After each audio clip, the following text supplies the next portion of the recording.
గారికి ఈ అంశం పట్ల పట్టి లేకపోతే వారి వారసులు ఎవరు మాట్లాడినా కూడా వర్గీకరణకు వారిని కూర్చోబెట్టి వారికి మైక్ ఇవ్వవలసిందిగా తమరికి విజ్ఞప్తి చేస్తున్నా అధ్యక్ష. మీరు వెళ్ళండి, మీరు వెళ్ళి మాట్లాడండి.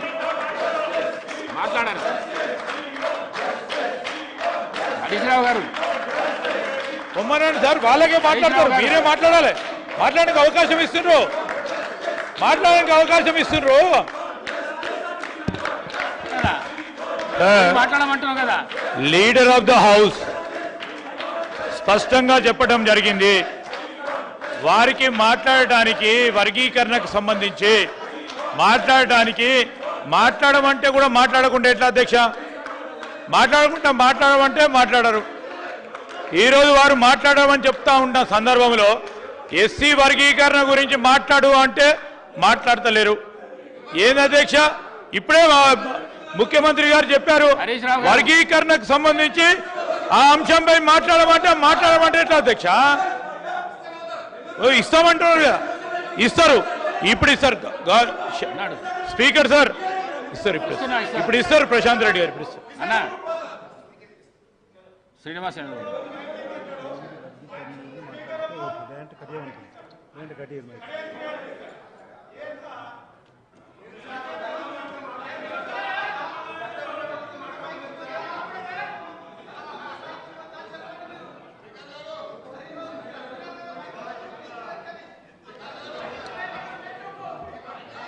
హరీష్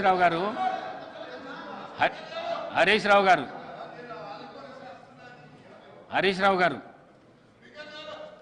ఏదైతే హరీష్ రావు గారు వినండి, ఏదైతే సుప్రీంకోర్టు ఇచ్చిన వర్గీకరణ మీద ఎవరైతే మాట్లాడతారో మీరు డిసైడ్ చేసి చెప్తే దాని విషయం తప్ప వేరే విషయం మాట్లాడితే మైక్ కట్ చేస్తా. అదైతే చెప్పేస్తున్నాను నేను. ముందు మాట్లాడండి. హరీష్ రావు గారు ఎవరు మాట్లాడతారో సూచించండి, మాట్లాడండి. Speaker sir, first of all ఒక శాసనసభ పక్షం తరఫున ఎవరు మాట్లాడాలనేది ఈ సభలో ఉన్న సాంప్రదాయం ప్రకారంగా సభలో మమ్మల్ని అడుగుతారు, మా పార్టీ తరఫున ఎవరు మాట్లాడతారని అడిగి మేము ఎవరికి అడిగితే వారికి మైక్ ఇచ్చే సాంప్రదాయం ఉంది. కానీ మీరు సభా సాంప్రదాయాలకు తిలోదక. హరీష్ రావు గారు, ఈ సభల ప్రతి సభ్యుడికి మాట్లాడే అవకాశం ఉన్నది. మీరు చేరుకు నేర్పించవలసిన అవసరం లేదు. మీకు అవకాశం ఇచ్చినా మీరు మాట్లాడండి. నాకు చేరుకు నేర్పించవలసిన అవసరం లేదు. ఈ శాసనసభలో ఏ సభ్యుడికైనా మాట్లాడే హక్కు ఉంది. మీరు సీనియర్ శాసనసభ్యులు నాకు నేర్పించవలసిన అవసరం లేదు, చేరుకు నేర్పించవలసిన అవసరం లేదు. మీరు మాట్లాడండి. There is a procedure in this house. There are some rules in this house. ఎప్పుడు అందరి సభ్యులకు మాట్లాడే హక్కున్నా ఏదైనా ఒక అంశం మీద ప్రధాన ప్రతిపక్షం నుంచి ఎవరు మాట్లాడతారని అడిగి ఆ ప్రధాన ప్రతిపక్షం నుంచి పేరు తీసుకొని మాట్లాడించే సాంప్రదాయం ఈ సభలో ఉంది. ఈ సభా సాంప్రదాయాన్ని తుంగలో దొక్కినందుకు ముందు నా నిరసన తెలియజేస్తూ నేను మాట్లాడుతున్నాను అధ్యక్ష. ఈ సభ కౌరవుల సభలాగా నడుస్తుంది అధ్యక్ష. బట్ అంతిమంగా పాండవులే గెలుస్తారు, న్యాయమే గెలుస్తుంది, ధర్మమే నిలబెట్టది. మీరేదో ఇలా మందబలం ఉందనో అధికారం ఉందనో అహంకారంతో చేస్తున్నారు. ప్రజలు అన్ని విషయాలు గమనిస్తున్నారు. తప్పకుండా మీకు తగిన గుణపాఠం చెప్పే రోజు ఉంటుంది, జాగ్రత్త. అధ్యక్ష, ఈరోజు రెండు అంశాలు అధ్యక్ష. ఎస్సీ వర్గీకరణ మీద భారత సర్వోన్నత న్యాయస్థానం ఇచ్చిన తీర్పును బీఆర్ఎస్ పార్టీ పక్షాన మా యొక్క హర్షాన్ని వ్యక్తం చేస్తూ ఉన్నాం, స్వాగతిస్తూ ఉన్నాం.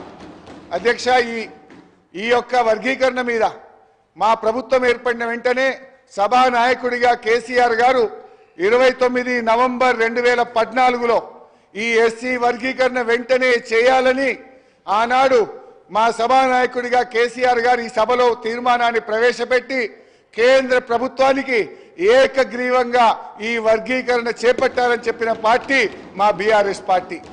తీర్మానం చేయడమే కాదు అధ్యక్ష, ఎస్సీ వర్గీకరణను వెంటనే చేపట్టాలని ఆ తీర్మానం కాపీని స్వయంగా కేసీఆర్ గారే తీసుకొని ఆనాటి ఉప ముఖ్యమంత్రిగా ఉన్న నాయకులను, దళిత నాయకులందరినీ వెంట పెట్టుకొని వెళ్ళి ప్రధానమంత్రి గారిని స్వయంగా కలిసి దీని వర్గీకరణ యొక్క ఇంపార్టెన్స్ ను ఆ రోజు కేసీఆర్ గారు ప్రధాని గారికి వివరించడం జరిగింది.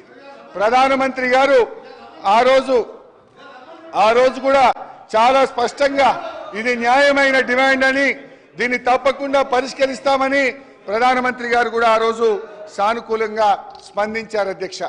అయితే అధ్యక్ష, ఈ వర్గీకరణ పోరాటం చాలా సుదీర్ఘమైన పోరాటం. ఎన్నో త్యాగాలు జరిగినాయి. ఎంతో మంది వర్గీకరణ కోసం గతంలో ప్రాణాలు అర్పించిన సంగతి కూడా మనకు తెలుసు. ఇదే గాంధీ భవన్ దగ్గర పెట్రోల్ పోసుకొని ఆ రోజు కొంతమంది మాదిగలు ఆత్మాహుతికి పాల్పడితే అప్పటి ప్రభుత్వం కనీసం వాళ్ళని పట్టించుకున్న పాపాన కూడా పోలేదు. కానీ ఆ మాదిగలకు కేసీఆర్ గారు మా ప్రభుత్వం వచ్చిన వెంటనే వారందరికీ ఎక్స్గ్రేషియా ఇచ్చి ఆ కుటుంబాలను ఆదుకున్న పార్టీ బీఆర్ఎస్ పార్టీ, మా నాయకుడు కేసీఆర్ గారు అధ్యక్ష. ఆ రోజు కాంగ్రెస్ పార్టీ ద్రోహం చేసిందని, కాంగ్రెస్ పార్టీ వర్గీకరణ చేయడం లేదని మందకృష్ణ మాదిగ గారి నేతృత్వం